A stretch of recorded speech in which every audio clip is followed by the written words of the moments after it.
Ukraine पर रूस के हमले को लेकर अमेरिका और पश्चिमी देश भले ही रूस और वहां के राष्ट्रपति व्लादिमीर पुतिन के खिलाफ लामबंदी कर रहे हों, लेकिन कई देश ऐसे भी हैं जो प्रत्यक्ष या परोक्ष रूप से रूस के साथ हैं या मॉस्को का समर्थन कर रहे हैं।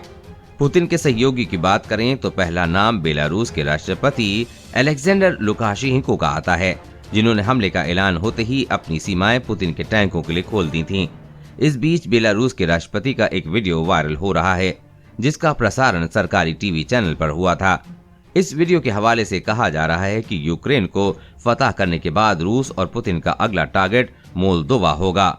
पुतिन के नेक्स्ट प्लान टारगेट का खुलासा।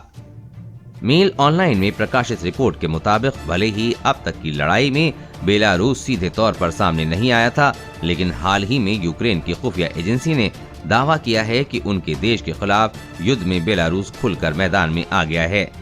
बेलारूस के 300 टैंकों की तैनाती के साथ उसके लड़ाकू विमान भी इधर उधर चक्कर काट रहे हैं। इसी वजह से ऐसा लग रहा है कि बेलारूस के राष्ट्रपति अलेक्जेंडर लुकाशेंको ने संकेत दिया है कि व्लादिमीर पुतिन की सेना अगले चरण में मोल्दोवा पर हमला करने की तैयारी में है। दरअसल अलेक्जेंडर लुकाशेंको ने अपने सुरक्षा अधिकारियों के साथ अहम बैठक की है। इस दौरान उन्होंने एक वॉर मैप को दिखाते हुए अपनी रणनीति का ऐलान किया है। इस दौरान वो मिलिट्री ऑपरेशंस की चर्चा कर रहे हैं। इस नक्शे में रूस, बेलारूस, यूक्रेन और कुछ यूरोपीय देशों की सीमा और सेंटर पर निशान लगे हैं। लुकाशेंको एक स्टिक से एक प्लान को ब्रीफ कर रहे हैं। ये वो तमाम जगह हैं जहां रूस के सैनिक कार्रवाई कर चुके हैं और लगातार आगे बढ़ते जा रहे हैं। इनमें नॉर्थ डायरेक्शन की कीव की ओर और क्रीमिया से खेरसोन की ओर की मूवमेंट दिख रही है। क्या इस गलती से डिस्क्लोज हुआ पुतिन का प्लान?